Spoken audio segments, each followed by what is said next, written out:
안녕하세요. 아빠가 들려주는 컴퓨터 김지형입니다. 오늘은 MS 오피스 버전별 사용자 통계라는 제목으로 하면서 제가 그 버전별로 좀 달라진 것들을 한번 잠깐 아주 간략하게 이야기해 보도록 하겠습니다. 제가 무슨 일이 있어가지고 이제 MS 오피스 버전을 이제 제 강의를 듣는 사람들한테 이렇게 통계를 냈거든요. 왜냐하면 이제 강의를 하다 보면 이 버전별로 달라져야 되기 때문에 그래서 이제 좀 현실을 파악하기 위해서 이렇게 했는데 많이 상당히 최근에는 최신 버전을 많이 쓰고 있습니다. 그래서 369 이게 최신 버전이죠. 19도 최신 버전이고 이 두 개가 꽤 많고 16만 하더라도 상당히 이제 최신 버전이에요. 그래서 이제 뭐 강의하는 데는 아주 큰 지장 없이 잘 진행될 수 있을 것 같습니다. 10을 쓰시는 분도 꽤 있고 13은 별로 없고 저 같은 경우에는 이제 2007은 그냥 컴퓨터 있었고 2010과 2013을 정식 버전이 있고 2016이 나오면서 제가 365를 샀거든요. 그래서 이제 정식으로 10, 13, 365를 정식 버전이 있고 2007은 제가 중고 노트북을 샀는데 그게 깔려 있었어요. 그래서 2007 경험이 있고 그랬습니다. 근데 이제 지금 이제 요 정도 대부분이 아마 다른 분들도 비슷한 추세가 아닐까 싶고 2013은 좀 많이 안 쓰는 것 같아요. 제가 어디 한데 그 뭐 다른 학교 같은 데 가서 그쪽에 있는 컴퓨터를 쓸 일이 있는데 보면 2013이 있는 경우 별로 못 봤고 2010이 있는 경우가 많았고 2016이 있는 경우가 많더라고요. 그렇습니다.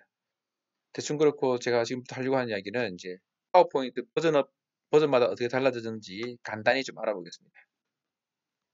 이 내용은 제가 다음 주에 있을 강의가 있는데 그중에 이제 파워포인트 강의가 있어요. 그래서 그 파워포인트 강의를 하다 보면 그 중에서 이제 뭐 일부분입니다. 그걸 하다 보니까 이제 이걸 뭐 이런 주제를 한번 하면 좋겠다 싶어가지고 조금씩 이게 동영상 같은 경우는 2007은 동영상 링크만 들어가요. 동영상 자체가 파워포인트에 연결되지 않습니다. 2010은 동영상이 포함돼요. 그래서 동영상에 있는 파워포인트 파일은 매우 크집니다. 이게 장점이자 단점이죠. 그러니까 뭐 딴 데 가서 프레젠테이션을 하더라도 큰 문제가 보통 없는 경우가 많아요. 특히 한국 같은 경우는 그런 얘기를 좀 해야 될 것 같습니다. 근데 대신 이제 내 컴퓨터에서만 이제 어떤 동영상을 강의를 한다 그러면 굳이 동영상을 넣을 필요 없죠. 그럼 동영상이 두 군데가 들어간다는 거잖아요. 그때는 링크를 이용할 수도 있습니다. 2007인 경우는 이렇게 아주 작업을 했을 때 당연히 좀 힘들었어요. 이런 그러니까 우리 의사들 뭐 학술 발표를 할 때 동영상을 넣을 때는 뭐 동영상을 따로 갖고 와서 거기서 다시 플레이 해보고 뭐 많은 공수가 필요했거든요. CD로 게시하는 법도 있고 그랬는데 이제는 거의 그렇게 하지 않습니다. 동영상이 보통 잘 모르면 그냥 보통 삽입이 돼버려요. 2010에서 동영상을 탁 넣는 순간 삽입이 되거든요. 근데 삽입이 이게 디폴트 값이에요. 근데 이제 파일의 연결 이렇게 하게 되면 실제로는 동영상이 들어가지 않고 동영상이 이제 링크만 연결되는 그런 식이 되는 거예요. 뭐 그런 것이 좀 차이가 있습니다. 모르셔도 돼요. 네, 요즘은 다 하드웨어도 크고 USB도 크고 하니까 큰 문제가 없어요. 그냥 동영상 편집하는 거 잠깐 실습해 보기로 하고 그리고 이제 동영상 그림 삽입하는 건데 2013부터는 이제 온라인 그림을 넣게 됐죠. 예, 그래서 이제 이렇게 그림을 딱 하게 되면 빙에서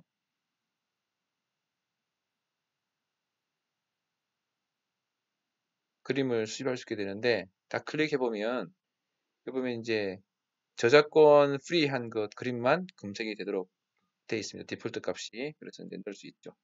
그게 2010인가 2013에서 바뀐 거고요. 또 그림을 실습하다 보면 요런 그림이 있는데 이건 투명한 색 설정. 이건 2007에도 있어요. 이렇게 해서 갖다 넣고 이렇게 한 다음에 그림을 클릭하게 되면 그림 메뉴가 나오잖아요. 그러면 색에 보면 투명한 색 설정이 있어서 이렇게 딱 하게 되면 이게 훨씬 더 예쁘죠? 이게 더 자연스러울 것 같습니다. 뭐 이런 거를 투명한 색 설정이라는 거예요. 그렇고 이제 배경 제거. 배경 제거는 이제 2010부터 나온 거거든요. 더블 클릭한 다음에 배경 제거를 딱 해서 하면 이제 제거되는 것이 나오는데 보면 이제 보관할 영역이 이제 머리카락 같은 거 보관할 영역인데 이제 제거됐잖아요. 그리고 보관할 영역인데 이제 잘못됐어요. 보관할 영역이고, 이거 다 보관할 영역이에요. 그죠? 제거할 영역도 표시합니다. 제거할 영역은 다 제거해야 될 영역인데, 아니 잘못됐다. 잘못됐어요.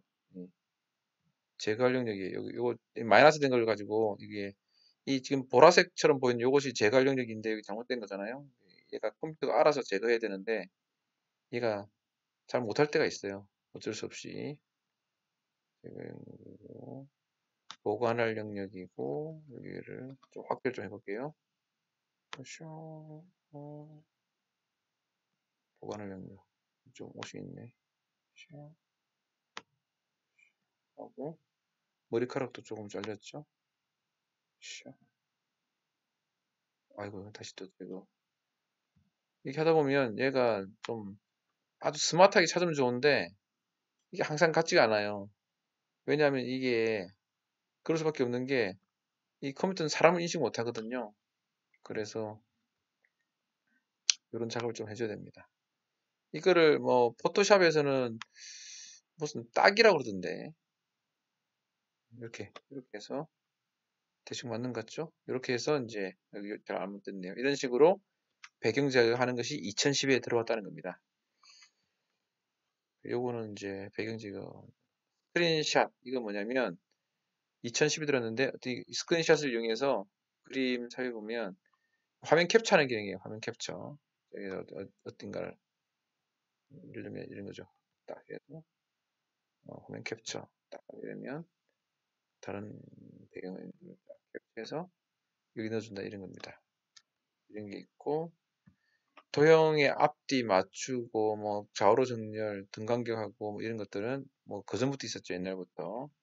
스마트 가이드 이거는 2010부터 생겼습니다.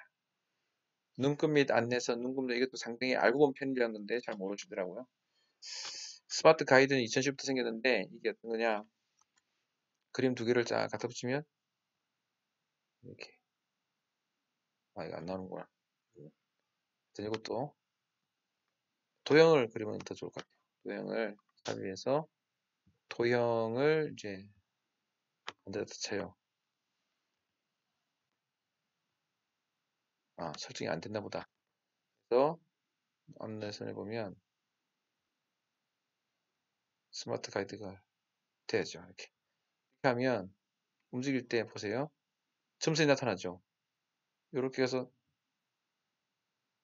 딱 하는 순간 이것이 어디와 이 도형 두 개가 등 간격이라는 거 그리고 요 선과 요 선을 일치될 때 보세요. 딱 순간순간 점선이 나타나요. 이런 게 스마트 가이드거든요. 이 스마트 가이드가 2010도 생겼어요. 그 다음에 전편집은 2003년 버전부터 생겼어요. 전편집이 어떤 거냐. 이 도형을 이렇게 해서 클릭해보면 전편집이 있어요. 이거 점을 마음대로 편집하는 거예요. 이걸 하나 뜯으면 한 번 더 나올 수 있어요. 이렇게. 포토샵인가, 뭐 어딘가에 있는 또 있어요. 이런 것들이.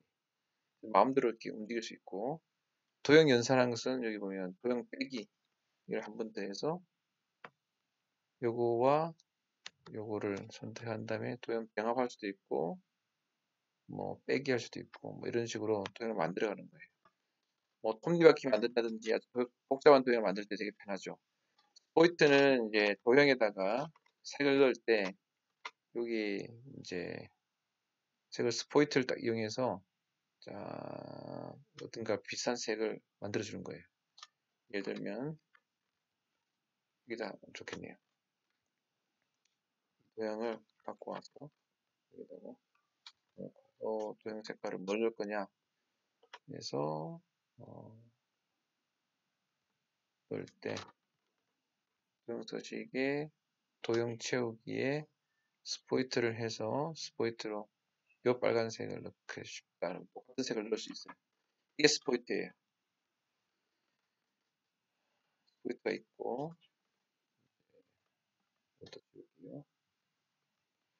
그 다음에 이제 클립 아트. 이게 이제 클립 아트가 안타까운 게 2010까지만 있고 2010 이후에는 없어졌어요, 이게. 네, 클립 아트는 이제 확대를 해도 화질이 괜찮은 벡터 그림이죠. 여기 이제 클립 아트가 되게 많거든요. 많이 저장이 돼 있어요. 이미. 근데 그걸 골라 쓸 수 있는 건데 이제 그게 없어짐으로써 이제 인터넷에 검색해서 찾아야 되는 거예요. 이거는 이제 컨트롤 쉬프트 G를 하게 되면 개체 풀기가 돼가지고 풀어지도록 만들어진 거예요. 그래서 좀 좋죠. 이것도 실습을 해보겠습니다. 그 다음에 이거는 한컴 오피스에 있는 거 등등등등 캡처하는 상태. 2016부터는 이제 이런 아이콘이 생겼고요. 또 2016에서 이 3D 모델 이것도 이제 한번 보여드릴까요? 요거 이거 한번 그걸 해야 돼요. 이렇게 그걸 해보면 알아요. 아주 멋있어요. 이거 이런 식이 되는 거예요. 이렇게 이게 전후 좌우를 바꿀 수도 있고 위아래로 바꿀 수도 있는 그런 게 돼요. 그리고 이제 2013부터였던 걸로 기억하는데 글자를 도형화 시켜가지고 뭐 이제 분리할 수도 있고 뭐 예를 들면 이런 거 있잖아요. 이렇게 그다음에 이걸 뭐 쭉 늘린다든지 뭐 이런 식의 편집도 가능하고 글자를 도형화 시킬 수 있어요. 그런 장점이 이제 2013부터였던 것 같아요.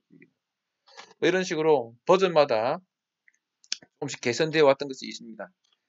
근데 어떤 것들은 필수인 거고 어떤 것들은 뭐 입장을 알면 좋고 어떤 것은 뭐 필요 없기도 하지만 그런 것들이 버전마다 좀 다르다는 걸 아시면 좋겠고요. 가장 기본적인 거 그런 것들은 사실은 그 옛날 버전도 다 있어요. 근데 그 가장 기본적인 걸 또 잘 모르시더라고요. 시간을 절약하기 위해서 만들어진 많은 좋은 테크닉들이 있는데 그걸 잘 모르시는 것 같아요. 그걸 또 한번 배워보는 시간을 가져보도록 하겠습니다. 이상입니다.